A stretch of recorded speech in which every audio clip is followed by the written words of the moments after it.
Fala pessoal, tudo certo? Bom, vamos lá então. Hoje também a aula é para ser bem curta, um tópico fácil, tá?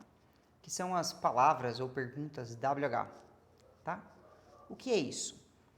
Ou o que são essas palavras? Essas palavras servem para fazermos perguntas específicas, tá? Então são palavras que começam com WH, na sua maioria, por isso que elas têm esse nome, e que nos ajudam a fazer perguntas mais específicas, tá?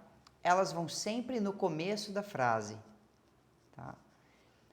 A palavra how é a única que não começa com WH e tem várias combinações possíveis, como a gente vai ver aqui nesse quadro, tá bom? Então vamos lá. A primeira WH palavra que a gente vai aprender, né? When. When é quando. Então eu posso perguntar, por exemplo, when do you work? Quando você trabalha? Tá?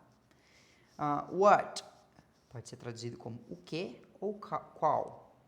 Which é qual também, inclusive é o que está dizendo aqui, ó. Embora what and which sejam parecidos, which é utilizado apenas quando se tem opções.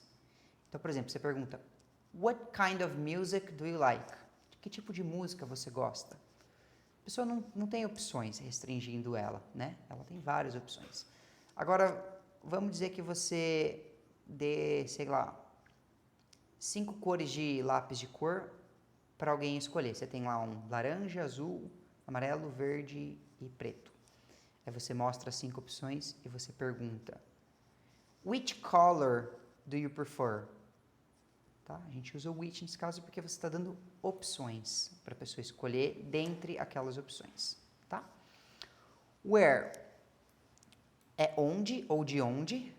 Where are you from, por exemplo, né? De onde você é e assim por diante. Who, que é quem. Why, que é por quê. Whose, que é de quem. E how, que eu falei, né? Que é uma exceção que não começa com WH, que é como. Tá? E aí dentro do how nós temos essas variações aqui e possivelmente até outras. Essas são as mais comuns. Por exemplo, how long. Quando você usa isso no começo de uma pergunta, você está querendo saber quanto tempo. Tá? How often. Você está querendo saber com que frequência. How many. Quantos. Tá? Esse aqui é contável. A gente vai aprender mais para frente a diferença de how many e how much. Não se preocupem com isso por enquanto. How much. Quanto. Tá? How old.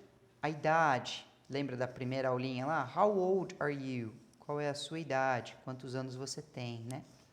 E how tall, altura, tá? Então, alguns exemplos aqui para vocês entenderem na prática como funciona. Essas palavras, pessoal, a gente pode usar tanto com o verbo to be, tá? Como com outros verbos. Isso não tem problema, tá? Aqui está tudo colorido, tá? É para vocês entenderem o what. As palavrinhas em vermelho são as palavrinhas que a gente está aprendendo na aula de hoje. As palavrinhas em azul é o verbo, né? No caso aqui o verbo to be. E aqui o que está em continuação, o que está em azul também na continuação, é o sujeito, para você entender, né? Que o porquê que eu estou usando o verbo, o is aqui, né? O verbo to be na forma is. Porque a gente está relacionando ele com name e o name é it, tá? Por isso está todo colorido assim. Mas se você já entendeu isso, já sabe isso, não precisa focar nas cores, tá? Então, what's your name? Qual é o seu nome? Tá? What's your phone number? Qual é o seu número de telefone?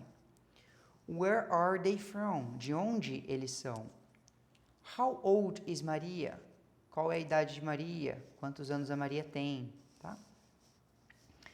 How are you? Como você está? Como está você? Tá? Who are you? Quem é você? Where is Pedro? Onde está o Pedro? Onde o Pedro está? Tá? Tanto faz a ordem aqui. Então, essas palavrinhas nós usamos em perguntas, onde nós queremos ser mais específicos na pergunta, tá?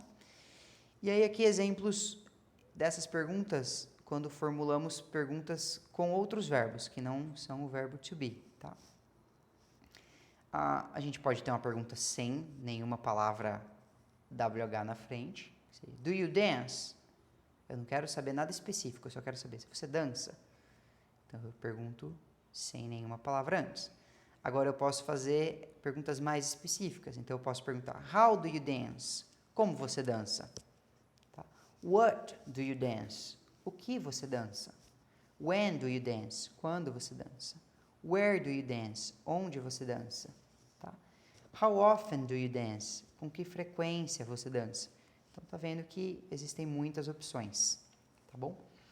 Se você tem dificuldade em entender a diferença aqui do verbo to be e dos outros verbos, você não está acompanhando as aulas, você veio direto nessa aula, recomendo que você assista às aulas 1, 2 e 3, onde tratamos do verbo to be, e as aulas 8, 9 e 10, onde trabalhamos com todos os outros verbos, com exceção do verbo to be. Tá legal? Valeu, pessoal, um abraço.